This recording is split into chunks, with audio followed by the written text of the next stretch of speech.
Sud Info Midi, le MAG. Le MAG avec Victoria Wallner sur Sud Radio. Comment bien vivre pour bien vivre avec les autres, justement. Alors, si vous vous sentez mal au travail, dans votre vie en général, venez témoigner sur l'antenne de Sud Radio 0826 300 300 ou par SMS au 71 200. J'ai le plaisir d'accueillir notre invité, Charles Rogeman. Bonjour. Oui, bonjour. Vous êtes avec nous pour nous parler de votre livre « Bien vivre avec les autres », une nouvelle approche, la thérapie sociale aux éditions Larousse, collection L'univers psychologique. Alors, c'est vrai que la question de la sociabilité est plus que jamais à l'ordre du jour. Notre société est fragilisée par la crise et ça nous amène évidemment de nombreuses peurs. Vivre ensemble, travailler ensemble est de plus en plus difficile. Résultat, dépression, insécurité, violence. Oui, tout à fait. C'est-à-dire que cette difficulté à vivre ensemble se traduit par un certain nombre de maladies sociales. La première, c'est évidemment la dépression. Beaucoup de gens sont en état de dépression, de manque de confiance en eux, de difficulté à imaginer comment leur vie peut être réussie et heureuse. Beaucoup de concurrence aussi entre les gens, beaucoup de compétition, beaucoup d'égoïsme finalement dans nos sociétés. Et puis finalement, en fin de compte, un sentiment de victimisation qui est très répandu aujourd'hui. Beaucoup de gens se sentent victimes des autres, victimes de leurs voisins, victimes de leurs partenaires, victimes de leurs parents, de leurs enfants, des puissants qui gouvernent.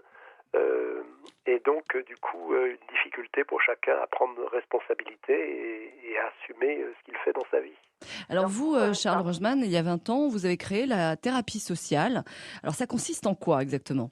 La thérapie sociale, elle se pratique en groupe d'abord, j'en dirai peut-être un peu plus long tout à l'heure, mais c'est surtout, il y a 3 niveaux dans la thérapie sociale. Le premier niveau, c'est une véritable thérapie, en fait, mais qui vise pas à guérir des maux individuels, des maladies individuelles, mais qui vise à guérir ce qui nous empêche d'être avec les autres, de travailler avec les autres, vivre avec les autres, toutes les blessures que nous avons qui créent en nous des différentes formes de retrait, de passivité ou de violence qui nous empêchent justement de vivre. Mais ça vient d'où, c'est ce sentiment de violence parce que souvent, au boulot, on en a ras-le-bol.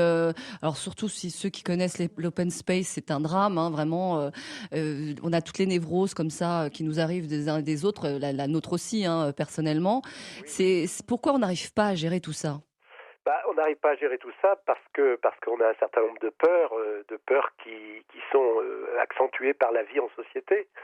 La thérapie sociale, je disais que c'était une thérapie, mais c'est aussi une éducation à la vie démocratique. C'est-à-dire, il s'agit d'apprendre à être en conflit avec les autres, en conflit constructif et sans violence, apprendre à avoir confiance en soi, apprendre à rencontrer les autres. Et en fait, surtout, je crois, ce qui crée en nous beaucoup d'inquiétude, c'est un grand sentiment d'impuissance.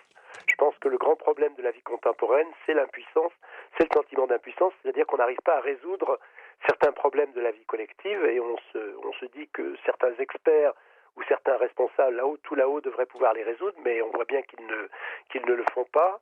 Et donc la thérapie sociale, c'est aussi un dispositif d'intelligence collective qui réunit dans un quartier, dans une ville, dans un endroit où il y a des difficultés à vivre ensemble, qui réunit des gens, toutes sortes de gens, y compris des gens qui au départ ne s'aiment pas ou ne s'apprécient pas, et qui les amène à travailler ensemble pour résoudre un problème complexe que seuls les experts ne peuvent pas résoudre. Donc en fait, ça part d'une ignorance des uns et des autres, l'un pour l'autre. D'une ignorance, et puis surtout, ce qu'on constate aujourd'hui, c'est que ces difficultés à vivre ensemble, en fait, éloignent les gens les uns des autres, et surtout les groupes les uns des autres. C'est-à-dire que les gens, petit à petit, se ghettoisent, se mettent dans des groupes avec ceux qui leur ressemblent. On a des ghettos de pauvres, des ghettos de riches, on a des ghettos en fonction des origines, en fonction des religions, des communautés. Et oui, mais on cherche ce qui...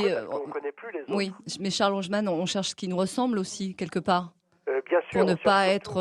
Pas seulement qui nous ressemble, mais qui ne nous fait pas peur. Oui. Et on se regroupe donc par affinité, mais ça c'est très dangereux, parce qu'à force de se regrouper comme ça par affinité, ça fait avec ghetto les gens un petit qui peu. Nous font pas peur, on ne connaît plus les autres, et comme on ne les connaît plus, on se met à avoir des images un peu fantasmatiques des autres et des autres groupes.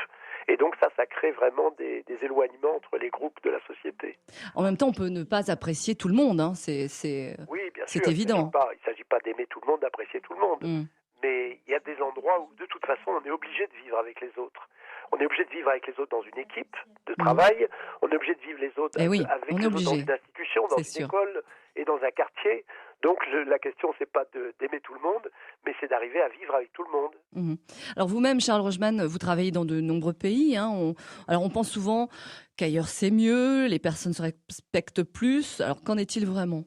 Oh, vous savez, je travaille vraiment dans des pays très très divers, aussi bien le Rwanda, la Tchétchénie, qui sont des zones où il y a eu des conflits. Je travaille aussi aux États-Unis, dans des endroits privilégiés des États-Unis, ou non, ou pas privilégiés justement, des ghettos de pauvres, mais aussi dans des endroits, des villes riches. Je travaille dans le nord de l'Italie, dans des endroits assez privilégiés où il n'y a pas beaucoup de chômage, et je constate un peu partout qu'il y a un peu partout les mêmes problèmes, simplement à des différences de degrés, évidemment. Alors que l'on soit riche ou pauvre, il y a toujours des difficultés apparemment. Oui, ce ne sont pas les mêmes difficultés, mais il y a toujours cette difficulté à vivre ensemble. Je travaille dans une ville où les jeunes sont plus ou moins privilégiés aux États-Unis, mais il y a des suicides, beaucoup de suicides de jeunes, le record des États-Unis en matière de suicides de jeunes d'ailleurs. Il y a de la toxicomanie, il y a de l'alcoolisme, les jeunes filles s'automutilent, et tout ça sont des endroits où apparemment il devrait y avoir aucun problème. C'est vrai mais qu'il le y a problème, il est dans un le gros cœur de problème l'homme. d'alcool et de drogue aux États-Unis et souvent on ne le sait pas. Ah oui, Effectivement. bien sûr. Il y a un livre qui est sorti récemment qui s'appelle La santé sociale de la nation, qui est un livre aux États-Unis et qui dit que pour mesurer ce qu'est un pays, il faut aussi regarder, par exemple, le taux de suicide chez les jeunes. Et on s'aperçoit que un tiers des adolescents américains, un adolescent sur 3, a au moins pensé dans l'année au suicide. Et on aurait la même chose, si on faisait le même genre d'enquête, on aurait la même chose chez nous. On va apprendre avec vous, jusqu'à 15 heures, Charles Rochman, d'essayer de vivre ensemble et apprendre à vivre avec les autres surtout. Et vous allez voir, c'est une thérapie sociale qu'on va faire pendant 1 heure si on peut avec vous, Charles. Je rappelle votre livre, Bien vivre avec les autres, une nouvelle approche, la thérapie sociale aux éditions Larousse, collection L'Univers psychologique. Si vous-même, vous vous sentez mal avec les autres, vous avez des problèmes relationnels, venez témoigner sur l'antenne de Sud Radio 0826 300 300 ou par SMS Sud un espace votre message et vous l'envoyez au 71 200. Sud Info Midi, le MAG, jusqu'à 15h sur Sud Radio. Et jusqu'à 15h, nous vous parlons de vous. Nous ne savons plus vivre ensemble car nous avons mal appris à vivre avec les autres. Notre invité, notre spécialiste, bien sûr, c'est Charles Rochman. Alors, on va continuer de parler justement de ce côté sociabilité qu'on a perdu aussi avec les autres. Oui, bien sûr, on l'a perdu. Bon, je ne sais pas si on l'a déjà eu, en fait, parfaitement. Quand même, peut-être un petit peu. Mais non, c'est vrai, chez l'être humain, il y a une difficulté, justement, qui a toujours existé à vivre avec les autres. Simplement, il y a des époques peut-être un peu plus difficiles que d'autres, des époques où les crises de la société engendrent des peurs, qui elles-mêmes engendrent des violences. Et donc on voit bien d'ailleurs la différence entre les différentes sociétés aujourd'hui. Il y a des endroits où c'est plus difficile encore de vivre avec les autres. Je pense à certaines régions d'Afrique où vraiment les conflits, les guerres, la haine vraiment dominent. Et puis des endroits comme chez nous où nous sommes encore quelquefois dans certains endroits protégés et pas dans tous les endroits, puisqu'on sait bien que les violences existent dans nos sociétés, bien qu'elles aient différentes formes et quelquefois des formes pas très visibles, pas très manifestes, mais néanmoins elles existent.